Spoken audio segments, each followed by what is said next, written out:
so we better go get our grandchildren, this is pretty good. And then little Dali takes them, leads them into the tent. He's got his own little hole in the side of the tent that he shoots through.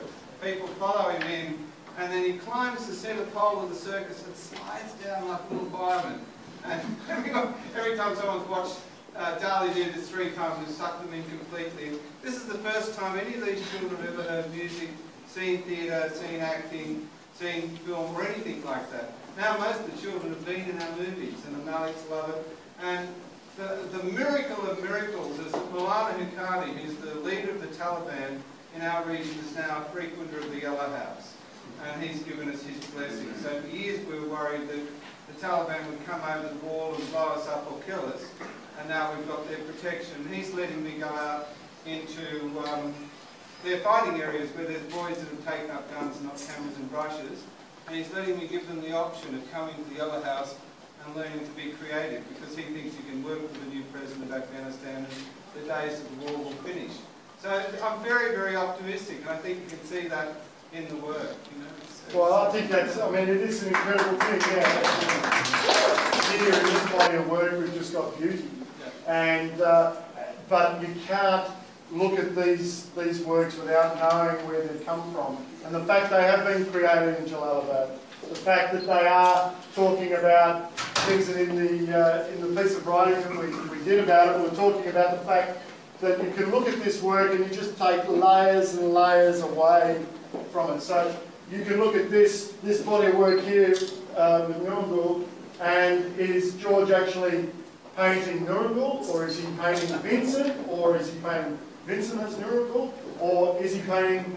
Is it a collaboration between the two? Because some of the marks are actually... Well, it's the spirit of Vincent. He always wanted the Yellow House to happen, and sadly it didn't happen in his own lifetime, so he's inhabited Nurungal, and now it's happening at the Yellow House in Jalalabad. Yeah, without the absence. Yeah, no, seriously, the thing about Jalalabad is that it was the oldest Buddhist centre in the world, and this is where pilgrims used to come to over 2,000 years ago. The caves there were all Buddhist caves, and the goddess that they worshipped was the Buddhist goddess Tara, who was, she's like the female spirit that frees and spiritually represents and enlightens women. And so I'm especially doing these Tara pictures, and we get men wandering in. And that's the big subject that we've got, that they've got to start treating their women better. And they say, so why Tara? And they used to think that she was a snake goddess and evil. And I said, no, she's the spirit of your mother and your sister and your daughter. She's the goddess of women. And so I think this is it's a political thing.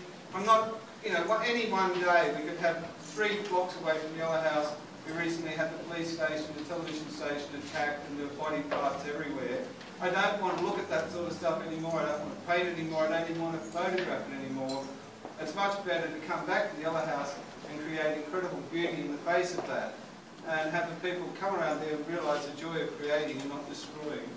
And yeah, that's just, for me, what is so exciting about this show. Because in our relationship over nearly a decade, you know, it's been coming and coming, and now we see it all here. So this is history all happening here right now.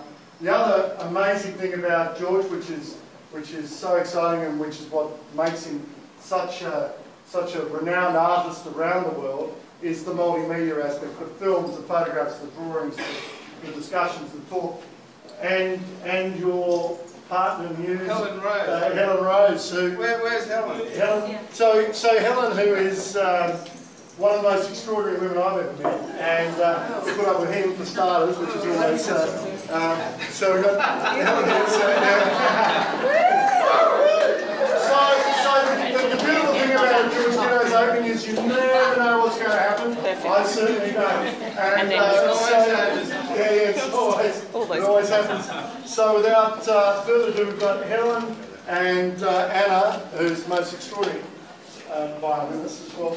Anna. Do a couple of little things. I'm going to get out of here. And there's a few original Yellow House people like Johnny who remember this sort of thing from the past. Yeah, this is what we always did, isn't it, Johnny? We brought a bit of magic into the play. Exactly. So here it is. It's a beautiful thing. Enjoy this and enjoy the evening.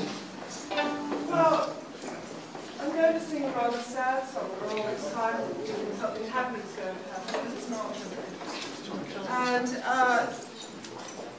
George, I've known since I was about 23 and watched him over the years and watched all the different styles and things that he's gone through.